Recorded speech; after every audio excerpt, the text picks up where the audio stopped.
হাসিনা একটা বক্তব্য দেওয়ার কথা। এ নিয়ে বাংলাদেশ সরকার বেশ কঠোর অবস্থানে। এর মধ্যেই ভারতীয় হাই কমিশনার দীনেশ ত্রিবেদীর সাথে আমাদের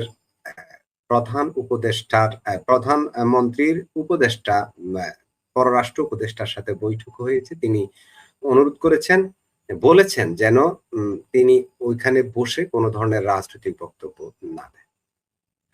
আজকে দিল্লিতে সাংবাদিকদের প্রশ্নের জবাবে পররাষ্ট্র মন্ত্রণালয়ের মুখপাত্র রণধীর জয়সওয়াল বলেছেন তিনি বক্তব্য দেবেন, সেটা আমাদের সরকারের কিছুই না, সেটা প্রাইভেট প্রতিষ্ঠান।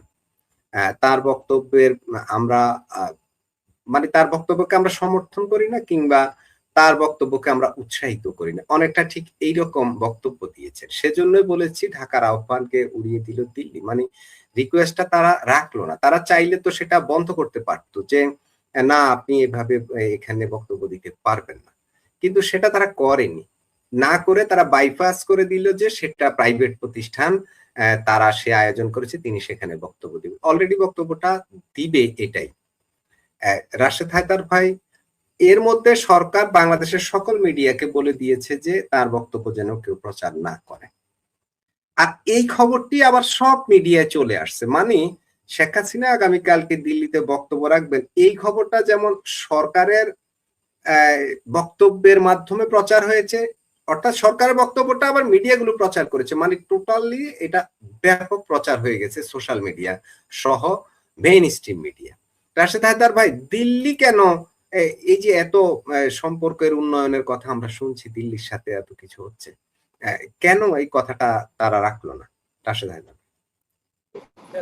ধন্যবাদ মাসুদ ভাই, ধন্যবাদ রফিক ভাই, এবং ধন্যবাদ জানাই যারা আমাদেরকে এই মুহূর্তে এত রাতে যারা আমাদেরকে দেখছেন প্রোগ্রামটি, সকলকে আমার প্রাণঢাল অভিনন্দন। দর্শক শ্রোতা মন্ডলী, সাউন্ড হয়তো একটু সমস্যা হতে পারে, কারণ যেহেতু আমি রাস্তার উপরে আছি, গাড়ির আওয়াজ শোনা যেতে পারে, এর জন্য আমি দুঃখ প্রকাশ করছি। মাসুদ ভাই, আপনি যেই কথাটা বলছেন তার ওই প্রশ্নে যাওয়ার আগে আমি কয়েকটা ইনফরমেশন আপনাদেরকে দেই, আপনাকে সহ দর্শক শ্রোতা মন্ডলীকে। শেখ হাসিনা যেই জায়গায় যে কনফারেন্সে বক্তব্যটা রাখবেন, সেই কনফারেন্স হলের ধারণ ক্ষমতা হচ্ছে 250 জন, এবং ওখানে রেজিস্ট্রেশন ছাড়া কোনো সাংবাদিক ঢুকতে পারছেন না। নর্মাল লোকের কোনো পাত্তাই নেই। পৃথিবীর বিভিন্ন দেশের সাংবাদিকরা অলরেডি রেজিস্ট্রেশন করেছেন, কিন্তু আমার কাছে 1 ঘন্টা আগের যে খবর আছে, প্রায় 200 সাংবাদিক রেজিস্ট্রেশন করতে পারেন নাই। ওনারা রেজিস্ট্রেশন করলেই এরর দেখাচ্ছেন, তার মানে জায়গা পরিপূর্ণ। তো এই কথাটা আমাকে শিওর করেছেন, আপনারা সকলেই চিনেন, সকলেই সুপরিচিত, নর্থ ইস্ট নিউজের চন্দন নন্দী। উনি দাওয়াত নিয়ে গিয়েছিলেন, কিন্তু উনি নিজেও ঢুকতে পারেননি। বর্তমানে উনি দিল্লিতে অবস্থান করছেন, কারণ উনিও রেজিস্ট্রেশন করতে পারেননি। ওনাকেও ফেসবুক লাইভ বা পেজে দেখতে। তাহলে মানুষের না, সাংবাদিকদের কত আগ্রহ। প্রথম এই জিনিসটা দেখেন যে আগ্রহের কারণে সিট ফিল আপ, প্রায় আরো 300 থেকে 400 সাংবাদিক ওয়েটিং লিস্টে থেকেও তারা রেজিস্ট্রেশন করতে পারেন। আর রণধীর জয়সওয়ালের যে কথাটা বলছেন, সেখানে আরেকটা টুইস্ট আছে আপনার। গতকাল সারাদিন দিল্লিস্থ বাংলাদেশ হাই কমিশনার থেকে ভারতের মন্ত্রী মিনিস্টারদের সাথে কথা বলেছেন, এবং বাংলাদেশ হাই কমিশনার থেকে 150 সাংবাদিককে চিঠি দিয়েছেন যাতে ওনারা শেখ হাসিনার এই সম্মেলন বয়কট করেন। ভদ্র ভাষায় চিঠি দিয়েছেন, এতেও কোনো কাজ হয়নি। এরপর বাংলাদেশ থেকে জানানো হয়েছে যদি শেখ হাসিনার এই বক্তব্য প্রচার করতে দেয় ভারত, তাহলে সম্পর্কের অবনতি হবে, এবং ভারতে হয়তো তারেক যাবে না। তারেক জিয়াকে যে ইনভাইটেশন দেওয়া হয়েছে যে ব্রিক্সের সম্মেলন, ওইটাতে উনি যাবেন না, এই দাবিও করা হয়েছে। তো এটা তো বাচ্চা মানুষের মতো একটা খেলা, আপনি এটা দিলে আমি ওইটা করবো না, ওইটা করলে আমি এটা করবো না। এবং আজকে সকাল আপনি যেটা বললেন যে সবাইকে মানা করা হয়েছে সমস্ত সংবাদপত্রে, যেটা প্রকাশ করা যাবে না। আবার সেই উপদেশটাই সন্ধ্যার সময় বলেছে যদি দেশের জন্য কোনো কিছু হানিকারক না হয় তাইলে সংবাদ প্রচারে কোনো সমস্যা নাই, শেখ হাসিনার বক্তব্য প্রচারের সমস্যা নাই। যদি, এখন ঘটনা হচ্ছে যে আমার প্রশ্ন যে যদি হানিকারক নয়। শেখ হাসিনাকে এই বক্তব্যে কি বলবেন যে বাংলাদেশের সমস্ত থানা জ্বালাইয়া দাও, পুলিশ উল্টে লটকায়া মাইরা ফেলো? এগুলো তো বলবেন না। কোনো বিবেকবান মানুষ এটা বলতে পারেন না। এবং তিনি ছিলেন সাবেক 5 বারের প্রধানমন্ত্রী। তার বাবার অবদান যে আমরা স্বাধীন বাংলাদেশ পেয়েছি, তো উনি তো দেশ ধ্বংসের কথা বলবেন না। এখন ওনাদের কথা কোনো জায়গায় স্থির থাকতে পারেন না। এখন রণদীপ জয়সওয়ালকে যখন বলছেন তখন উনি ভালো কথা বলছেন, কারণ এটা হচ্ছে ফরেন অ্যাফেয়ার্স কনফারেন্স, ফরেন সাংবাদিক, এটার উপরে ভারত সরকারের কোনো হাত নাই। আর সবচেয়ে মজার বিষয় কি জানেন, ভারত সরকার মিডিয়ার উপরে কখনো হাত দেয় না। কয়েকদিন আগে যে যন্তর মন্তরের প্রোগ্রাম দেখলেন না, এইটা মিডিয়া ব্যাপক প্রচার করছে না, ভারত সরকার কিন্তু কারো মানা করতে পারে না, কারণ এটা স্বাধীনতা আছে।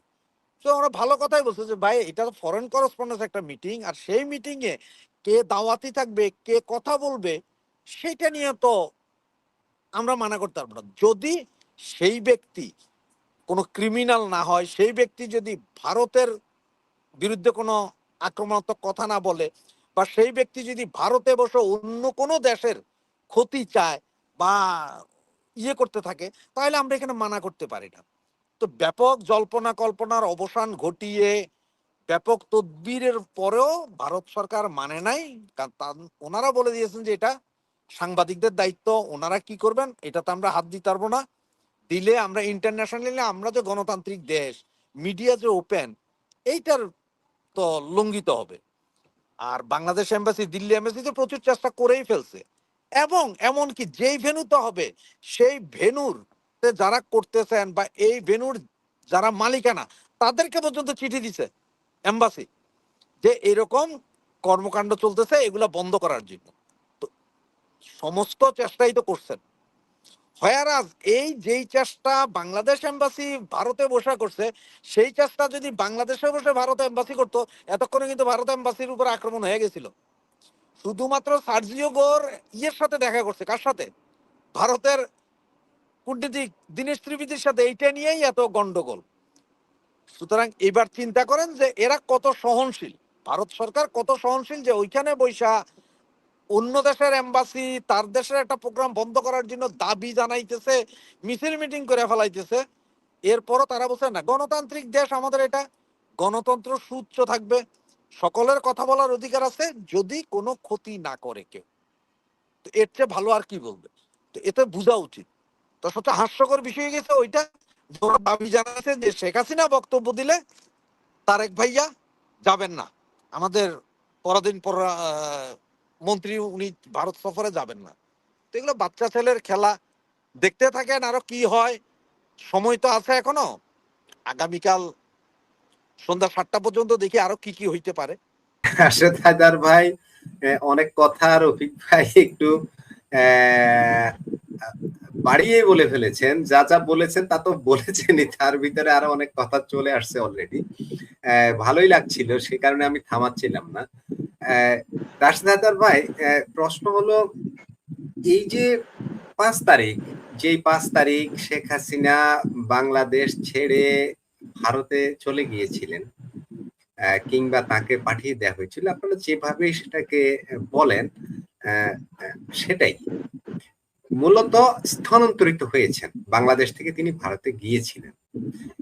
এখন ঠিক সেই তারিখেই কেন আবার তিনি এই ধরনের একটা সাংবাদিক সম্মেলন, বা আমরা প্রেস কনফারেন্স, এরকমই তো এফসিসি সাউথ এশিয়া, ওখানে এই এই তারিখটাকেই তিনি কেন বেছে নিলেন, প্রথমত এই বিষয়টা।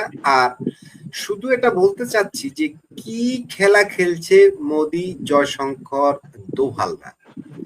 আর না হয় তিনি এই ডেটে, এই দিনেই, এইখানে এই বক্তব্য, এর মধ্যে বাংলাদেশের তরফ থেকে ভারতকে বেশ জোরালো ভাবে রিকোয়েস্ট করা হয়েছিল যেন তিনি এই দিনে এই বক্তব্যটা ওখানে না দেন, অনেকটা এরকম।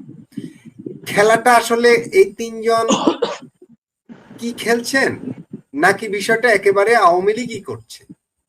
রাশেদ হায়দার ভাই, সংক্ষেপে, আমরা লাইভটা আজকে দীর্ঘায়িত করব। আপনি মিউট আছেন। মাসুদ ভাই, আসলে আপনি যেমন বলছেন যে মোদি বা ভারত বা এই খেলাটা খেলছে কিনা, আসলে এখানে একটা ভুল কি জানেন, অনেকেই মনে করে যে শেখ হাসিনা সহজ সরল। শেখ হাসিনা আনপ্রেডিক্টেবল একটা জিনিস, এটা মনে রেখেন, আনপ্রেডিক্টেবল। ওনাকে প্রেডিক্ট করার শক্তি এখন আসলে আমাদের মতন কারো নাই। এবং একটা জিনিস ওনার কাছে আছে যে উনি যেটা বলে সেটা করে দেখায় দেয়, যেটা বলে মুখ দিয়ে সেটাই করে দেখায় দেয়। এখন আপনার মতো আমারও সন্দেহ হয়েছে যে 5 তারিখ, এই 5 তারিখেই উনাকে ভারতে রেখে আসা হয়েছে সামরিক বিমানে করে, এবং ওই 5 তারিখে এরকম ধরনের একটা মিটিং। তো এই মিটিংটা কিন্তু শেখ হাসিনা ডাকে নাই, আপনি নিজেও বলতেছেন এটা ডাকছে ইন্টারন্যাশনাল প্রেস কাউন্সিল, ওরা ডাকছে, এই তারিখে ডাকছে। এখন এমনও তো হইতে পারে যে শেখ হাসিনা হয়তো আপনাদেরকে এইটা দিতে পারে যে উনি কিভাবে বঙ্গভবন থেকে নিজে হেলিকপ্টার চালাইয়া এয়ারপোর্ট গেলেন, সেখান থেকে কিভাবে C-100 বিমান চালাইয়া উনি ভারতে চলে গেলেন, কোত্থেকে বিমান চালানি শিখছেন। যেহেতু আপনারা বলেন বা পাবলিক বলে, কিছু বঙ্গু বলে যে উনি পালাইয়া গেছেন, তো পালাইয়া যাইতে তো এগুলো শিখছেন উনি, কোথায় কোথায় চালাতে, এই ব্যাপারে হয়তো খোলাসা করবেন।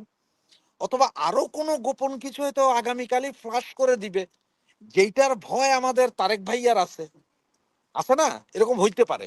আর ওই দুঃখ প্রকাশ করতেছি, রফিক ভাই একটা কথা বলছেন যেটা আসলে আমারও ভুল ছিল, যে আমি বললাম যে ওই আমি আসলে ইংলিশ শব্দগুলো উচ্চারণ ভালো হয় না, যার কারণে আমি ইংলিশ শব্দ উচ্চারণ করতে হয় না, ভুলা যায়।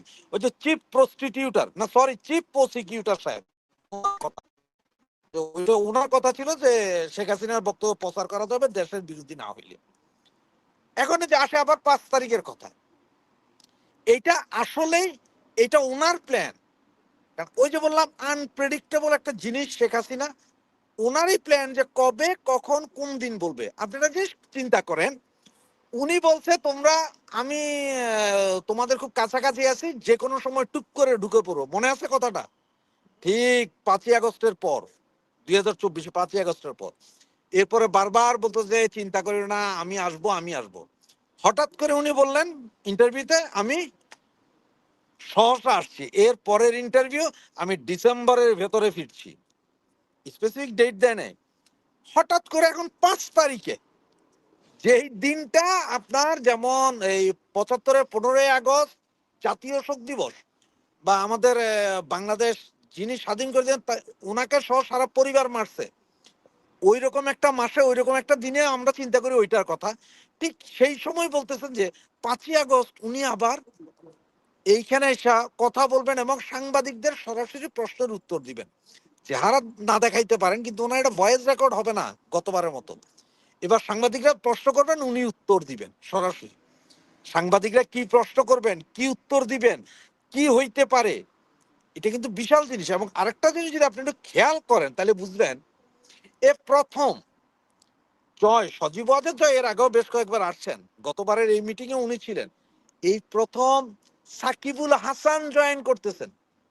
আন্তর্জাতিক ভাবে কিন্তু সাকিবুল হাসান সবাই চিনে, এবং ব্রিটেন থেকে একজন মানবাধিকার সংস্থার প্রেসিডেন্ট জয়েন করতেছেন এই মিটিং এ। বিষয়গুলো একটু মিলান, এগুলা যে মোদিজি বা অমুক তমুক ওনারা করছেন, না না না, এটা ভারতের কোনো হাতি নাই, ভারতের কোনো হাতি নেই। ভারতের হাতটা কোথায় আছে দেখেন। এখানে ব্যাপারটা যদি জানেন, আপনি খেলেন, খেলা যদি আপনি জিততে পারেন, জো জিতা উ মেরা, আপনারা যেই জিতবেন সেই আমার। ভারত চায় তার দেশ শান্তিতে থাকবে, এটা সব দেশেরই চাহিদা যে আমার দেশটা শান্তিতে থাকুক। ভারত সেটা চায় যে আমার দেশ শান্তিতে থাকবে, এইটাই। সুতরাং আপনারা কেউ যদি মিলান যে এটা ভারত সরকার করতেছে বা করাইতেছে, এজেন্সি করাইতেছে, না, এটা ভুল। আনপ্রেডিক্টেবল শেখ হাসিনা, এটা মনে রাখেন আপনারা। ওনাকে প্রেডিক্ট করার ক্ষমতা উনি ছাড়া আর কেউ নাই। উনি নিজেই জানে উনি কখন কোনটা বলতে হবে, কখন কি করতে হবে। তাহলে এগুলো তো উনি আরো আগে করতে পারতো না? গত বছর 5ই আগস্ট উনি করতে পারতো না এই সেম ঘটনা? করে নাই কেন? এই বছর কেন আসলো? সরকার কেন এত টালমাটাল অবস্থা এখন?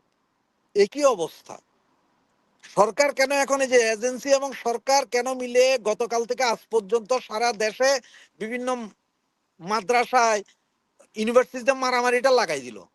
আগামীকাল কেন সমস্ত স্কুল কলেজ বন্ধ? কেন এই মুহূর্তে, যে আধা ঘন্টা আগের খবর, গোপালগঞ্জে আবার প্লাটুন আর্মি নামানো হইল? কাহিনীটা কি চলতেছে? সুতরাং এইখানেই আপনারা চিন্তা করতে হবে আসলে কাহিনীটা কি, এখনো কেউ বলতে পারতেছি না।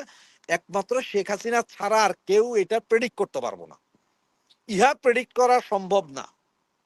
আপনি যদি আমারে বলেন আমি ইরানের বোমা বাংলাদেশে এসে পড়বে কিনা বা ভারতের আকাশ সীমা ব্যবহার করতে হবে কিনা সেটা প্রেডিকশন করে কই দিতে পারবো। হাত দেখে বহুত প্রেডিকশন করতে পারবে। আপনার বিয়া হবে কিনা, প্রেম কয়টা হবে, এটা প্রেডিক্ট করা যায়।